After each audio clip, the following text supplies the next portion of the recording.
yang pertama, jadi ikhlas. Ketika kalian belajar di sini, ikhlas. Apa itu ikhlas? Bagaimana yang kita sebutkan sebelumnya, ya.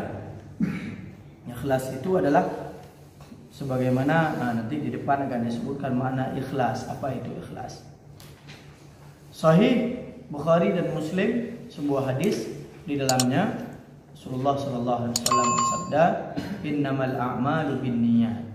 Hanya saja sebuah amalan itu tergantung kepada niatnya. Wa innama likulli imri'in ma nawa, dan setiap seseorang itu tergantung apa yang dia niatkan. Maka disebutkan, wa kam min 'amalin saghirin yukabbiruhu niyyah. Banyak perkara-perkara yang kecil, amalan yang kecil, tetapi perkara-perkara yang besar itu dikecilkan oleh niat.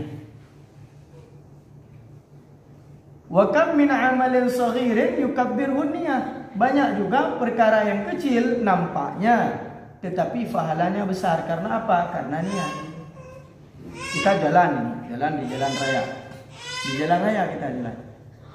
Kita jalan untuk kepentingan kita sendiri, semua urusan kita sendiri, ya. Tetapi tiba-tiba ada ranting di jalan. Ada ranting di jalan. Nah, ranting itu kita turun. Gara-gara ranting itu kita turun. Setelah kita turun, kita pindahkan ranting itu. Tidak ada yang melihat. Ternyata imatatil adza 'anit thariq, kita memindahkan ranting, halangan, penghalang yang ada di jalan karena Allah, itu bisa menyebabkan kita masuk ke dalam surga Allah. Luar biasa. Ya.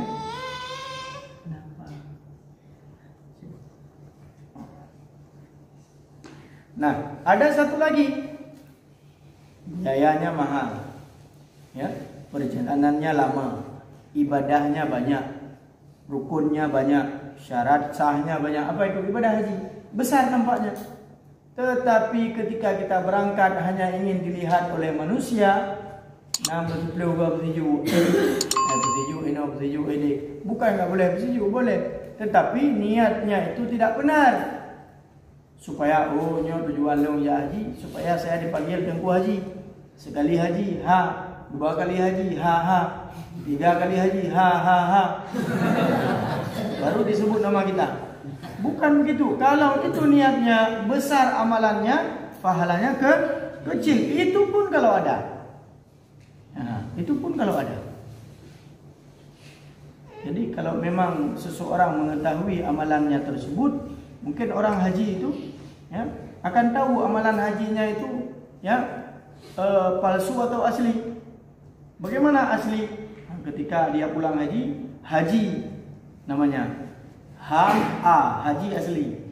Nah, ketika dia mengetahui itu amalannya adalah palsu, amalannya adalah tidak benar, ya, maka namanya HP, apa itu, haji palsu. Nah, berarti namanya misalnya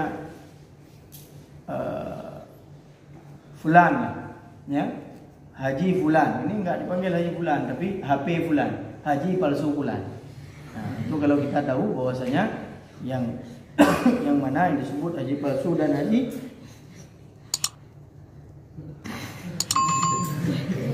ya, enggak kenapa Jiming dan yang namanya hidup umat. Dah. Kemudian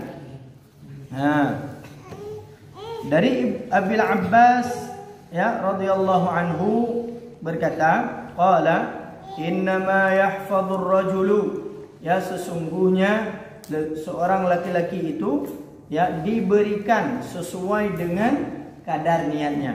Niatnya karena Allah, maka Allah akan menjaganya. Ya, niatnya karena manusia, maka dia akan mendapatkan apa yang dia niatkan daripada manusia. Kemudian dalam hadis yang lain daripada Ibni Abbas juga disebutkan, innama yu'tan nasu ala qadri niyyatihim. Hanya saja manusia itu, ya, diberikan ganjaran sesuai dengan kadar niatnya.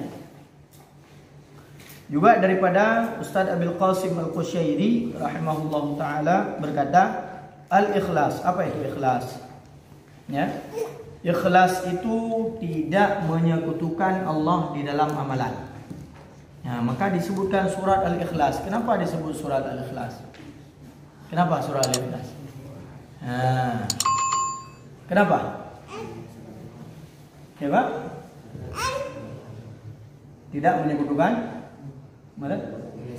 mengesahkan Tuhan. Ada yang lain? Bagus. Ada yang lain? Kenapa disebut surah Al-Ikhlas? Tahu surah Al-Ikhlas? Kulhu. Nak yang nampu surah Al-Ikhlas. Aku surah Al-Ikhlas nampu.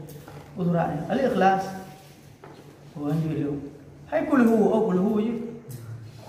Al-Ikhlas nampu. Ya, tabat je kulhu kat sama dia. Kan mafai. Apa itu ikhlas? Kenapa disebut Al-Ikhlas? Karena kita mengesahkan Allah, tidak menyekutukan Allah, tidak menghadirkan selain Allah itu sebagai Tuhan, tidak menjadikan selain Allah itu sebagai Tuhan. Maka bagi orang yang beribadah kepada selain Allah tidak disebut ikhlas. Karena Allah Subhanahu wa taala. Nah, maka ini disebut ikhlas. Kenapa ikhlas? Kita berkata qul, katakan huwa, Allah itu huwallahu ahad. Muhammad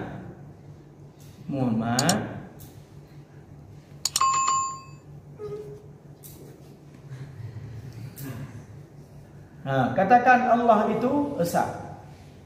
Kita tidak mengatakan Allah itu ada dua, ada tiga, ada Tuhan.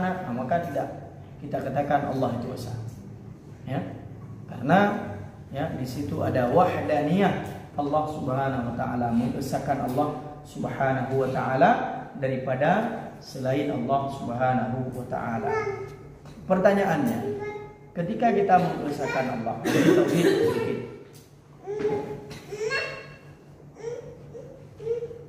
Kenapa kita menjadikan Allah sebagai Tuhan?